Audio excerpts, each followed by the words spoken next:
ये आकाशवाणी रायपुर है। प्रादेशिक समाचार बुलेटिन के साथ मैं शुभ्रा भट्टाचार्य।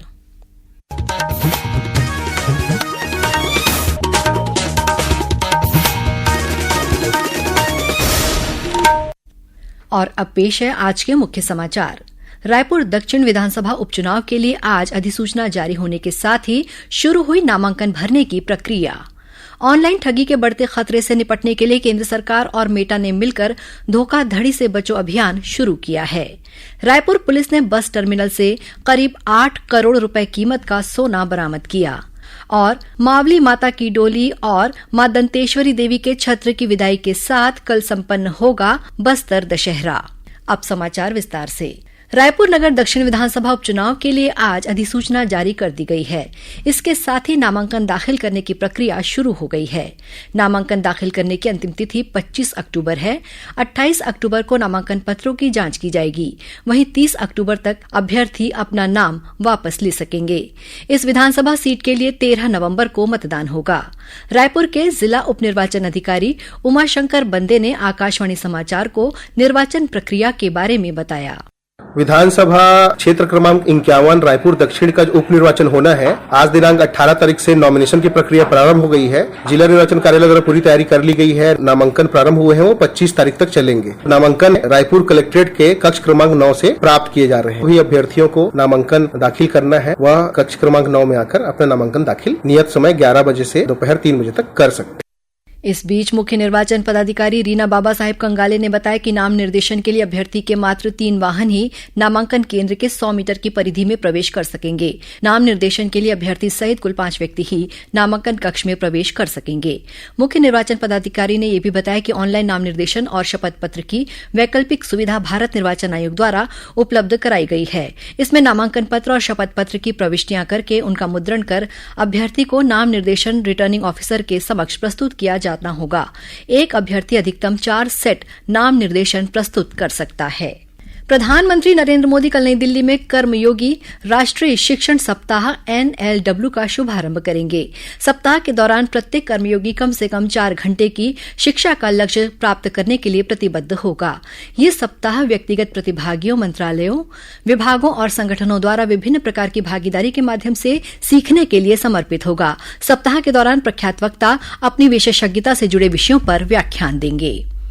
ऑनलाइन ठगी के बढ़ते खतरों से निपटने के लिए केंद्र सरकार और मेटा ने मिलकर धोखाधड़ी से बचो अभियान शुरू किया है। केंद्रीय सूचना और प्रसारण सचिव संजय जाजू ने कल नई दिल्ली में इस अभियान के उद्घाटन अवसर पर कहा कि ये पहल ऑनलाइन धोखाधड़ी से बचाव के लिए एक जरूरी कदम है। उन्होंने कहा कि सरकार डिजिटल सुरक्षा और सतर्कता को बढ़ावा देना चाहती है। रेलवे ने अग्रिम आरक्षण की मौजूदा समय सीमा 120 दिन से घटाकर 60 दिन कर दी है। अब अग्रिम टिकट 2 महीने पहले ही लिए जा सकेंगे।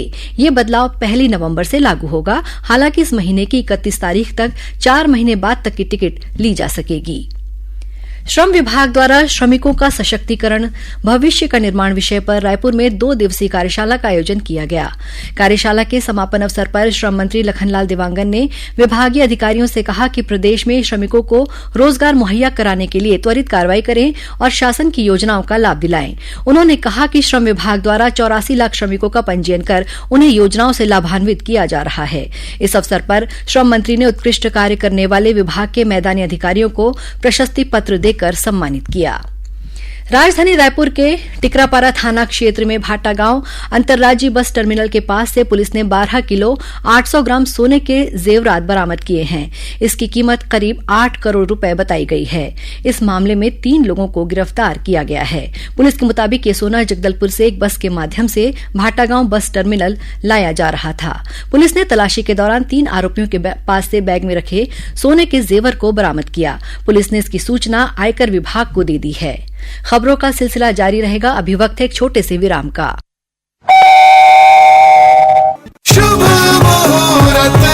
इस त्योहार कीजिए एक शुभ शुरुआत हीरो मोटोकॉर्प के शानदार फेस्टिवल ऑफर्स के साथ। पाएं भारत की number 1 motorcycle hero HF deluxe पर 4500 का नगद डिस्काउंट। आसान और आकर्षक फाइनेंस सुविधाओं के साथ डाउन पेमेंट केवल 1999 से शुरू। आज ही अपने नजदीकी हीरो शोरूम जाएं और घर लाएं अपनी नई पसंदीदा हीरो HF डीलक्स। नियम बशर्ते लागू। प्रादेशिक समाचार आप आकाशवाणी रायपुर से सुन रहे हैं और अब आगे बढ़ते हैं बाकी के समाचारों की ओर। 75 दिनों तक चलने वाले विश्व प्रसिद्ध बस्तर दशहरा पर्व का कल शक्तिपीठ दंतेवाड़ा से आई मावली माता की डोली और मां दंतेश्वरी के छत्र की विदाई के साथ समापन हो जाएगा। इस बारे में और अधिक जानकारी दे रहे हैं हमारे जगदलपुर संवाददाता। दशहरा पर्व में शामिल होने शक्तिपीठ दंतेवाड़ा से आई मावली माता की डोली और मां दंतेश्वरी के छत्र की कल पूजा अर्चना के बाद दंतेवाड़ा के लिए विदाई दी जाएगी। कल दोपहर दंतेश्वरी मंदिर में पूजा अर्चना के बाद मावली माता की डोली और मां दंतेश्वरी के छत्र को मंदिर के बाहर सिंह डोली में रखा जाएगा। आरती के बाद डोली और छत्र को जिया डेरा तक ले जाया जाएगा और फूलों से सुसज्जित वाहन में डोली और छत्र को रखकर दंतेवाड़ा के लिए रवाना किया जाएगा। आकाशवाणी समाचार के लिए बस्तर से मैं संतोष वर्मा। गौरतलब है कि 75 दिवसीय विश्व प्रसिद्ध बस्तर दशहरे की शुरुआत श्रावण मास की अमावस्या तिथि को पाठ जात्रा विधान के साथ हुई थी। इंदिरा गांधी कृषि विश्वविद्यालय रायपुर में लैंगिक उत्पीड़न शिकायत समिति, राष्ट्रीय कैडेट कोर और राष्ट्रीय सेवा योजना द्वारा मिशन साहसी के अंतर्गत स्वरक्षा कार्यक्रम का आयोजन किया जा रहा है। इस 3 दिवसीय प्रशिक्षण कार्यक्रम का शुभारंभ मुख्य अतिथि ममता चंदेल ने किया। उन्होंने कहा कि ये कार्यक्रम न केवल आत्मरक्षा का कौशल सिखाएगा बल्कि अनुशासन, आत्मसम्मान और टीम वर्क जैसी महत्वपूर्ण योग्यताओं का भी विकास करेगा। प्रशिक्षण कार्यक्रम में 370 महिला प्राध्यापकों, कर्मचारियों और छात्राओं ने पंजीयन कराया है। रायपुर में चल रही 27वीं अखिल भारतीय वन खेलकूद प्रतियोगिता के तहत विभिन्न खेल स्पर्धाओं में छत्तीसगढ़ के खिलाड़ियों ने 28 स्वर्ण, 14 रजत और 7 कांस्य पदक जीतकर अपना दबदबा कायम रखा है। छत्तीसगढ़ की टीम अब तक कुल 49 पदक जीतकर पहले स्थान पर है, वहीं केरल की टीम दूसरे और मध्य प्रदेश की टीम तीसरे स्थान पर है। 5 दिवसीय इस प्रतियोगिता के तीसरे दिन table tennis, volleyball, weight lifting सहित अन्य मैच खेले गए। सक्ती जिले के बाराद्वार थाना क्षेत्र के तांदूडीह गांव में एक ही परिवार के 2 लोगों की संदिग्ध अवस्था में मौत हो गई है। वे दोनों अपने घर में पूजा पाठ कार्यक्रम के दौरान मूर्छित मिले, जिन्हें इलाज के लिए अस्पताल ले जाया गया, जहां डॉक्टरों ने उन्हें मृत घोषित कर दिया। वहीं परिवार के अन्य 4 लोगों को सक्ती के अस्पताल में भर्ती कराया गया है। पुलिस इस मामले की जांच कर रही है। श्रोताओं, प्रादेशिक समाचार एकांश का समसामयिक विषयों पर आधारित कार्यक्रम बातों बातों में इस बार मानक महोत्सव पर भारतीय मानक ब्यूरो के निदेशक और रायपुर कार्यालय के प्रमुख सुमित कुमार से ली गई भेंटवार्ता का प्रसारण किया जाएगा। ये कार्यक्रम आकाशवाणी केंद्र रायपुर से कल 19 अक्टूबर को सुबह 10:30 बजे से प्रसारित होगा। इसे छत्तीसगढ़ स्थित आकाशवाणी के सभी केंद्र रिले करेंगे। और अब कुछ समाचार संक्षेप में। रायपुर के पास आरंग इलाके में करीब 400 लोगों से शेयर ट्रेडिंग के नाम पर करोड़ों रुपए की ठगी करने वाले 2 आरोपियों भुवनेश्वर साहू और मनोहर लाल साहू को पुलिस ने गिरफ्तार कर लिया है। नगर निगम दुर्ग में ड्यूटी के दौरान शराब पार्टी करने का वीडियो वायरल होने के बाद नगर निगम आयुक्त लोकेश चंद्राकर ने राजस्व अधिकारी दुर्गेश गुप्ता और 2 अन्य सफाई कर्मचारियों को निलंबित कर दिया है। कबीरधाम जिले में पहली बार स्वदेशी मेले का आयोजन किया जा रहा है। महिला और बाल विकास मंत्री लक्ष्मी राजवाड़े ने कवर्धा के पीजी कॉलेज मैदान में इस स्वदेशी मेले का शुभारंभ किया। जशपुर जिला प्रशासन द्वारा देश देखा की पहाड़ियों में जम्बूरी के तहत साहसिक गतिविधियों का आयोजन किया जा रहा है। इसमें पर्यटकों ने पहाड़ की खड़ी ढलानों पर रस्सियों के सहारे रॉक क्लाइंबिंग और रैपलिंग का आनंद लिया। और छत्तीसगढ़ व्यावसायिक परीक्षा मंडल द्वारा कृषि संचालनालय नवा रायपुर के अंतर्गत सहायक सांख्यिकी अधिकारी और प्रयोगशाला सहायक भर्ती परीक्षा को स्थगित कर दिया गया है। यह परीक्षा 20 अक्टूबर को 2 पालियों में होने वाली थी।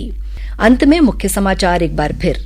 रायपुर दक्षिण विधानसभा उपचुनाव के लिए आज अधिसूचना जारी होने के साथ ही शुरू हुई नामांकन भरने की प्रक्रिया। ऑनलाइन ठगी के बढ़ते खतरे से निपटने के लिए केंद्र सरकार और मेटा ने मिलकर धोखाधड़ी से बचो अभियान शुरू किया है।